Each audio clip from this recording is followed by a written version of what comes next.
If you've ever found yourself totally baffled by German grammar, you're not alone. And chances are the articles are a big part of the reason why. So, in this explainer, we are going to crack the code on why these little words seem to change all the time, right? It's the big question. Why does the German word for the sometimes look like der, then dem, or even den? And what's the deal with ein versus eine? It can feel completely random, but I promise you, by the end of this, you'll see there's a very clear system behind it all. So here's our game plan. We'll start with the why these articles change. Then we'll build up from there, looking at the, a/an, and the negative article, not a. And to finish it all off, we'll zero in on the patterns that really make it all click. Ready to go? Let's do this. Okay, let's jump right into the big secret. The whole reason these little words keep changing on you is because of something called grammatical cases. Think of it like this. In a German sentence, every noun has a specific job to do. And the article in front of that noun changes to show you what that job is. It's kind of like a little name tag or uniform. So, is the noun the subject, the one doing the action? That's the nominative case. Is it the thing getting the action, the direct object? That's the accusative. That changing article is your clue to what's happening. All right, to really get a handle on this system, we have to start with the absolute foundation, the definite articles for the.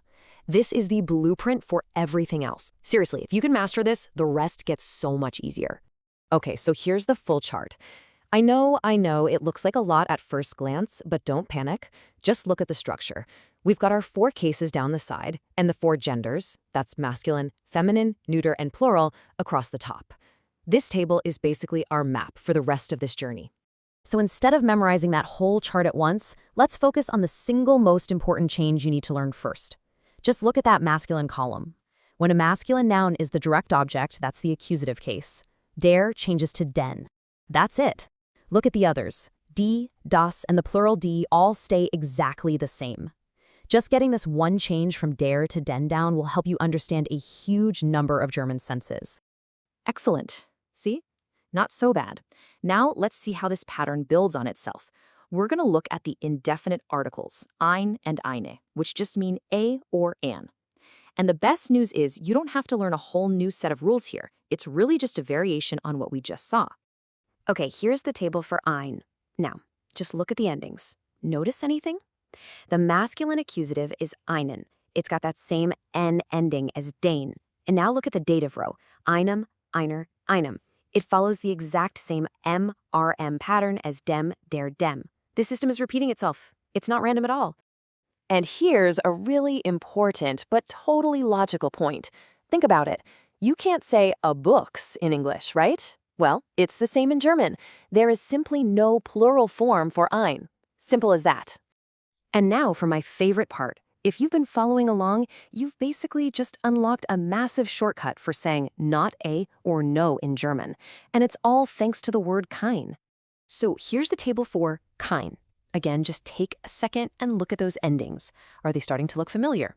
That masculine accusative keinen, the feminine nominative keine. Dative, keinum, keinar, keinem. This should be looking very, very familiar by now. And there it is. This is the trick. Kein changes in the exact same way as ein.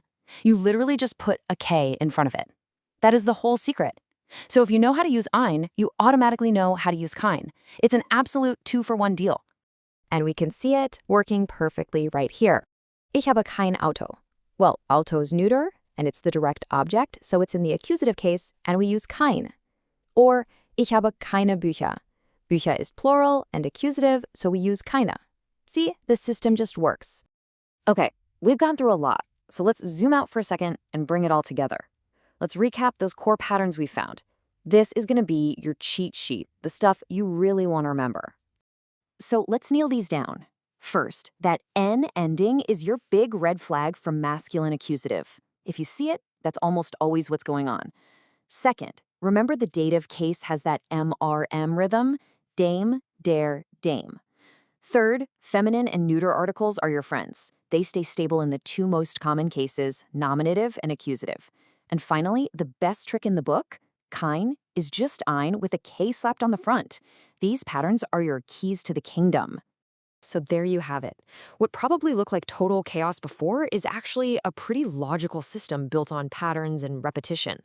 It's a code, for sure, but now you have the tools to start cracking it.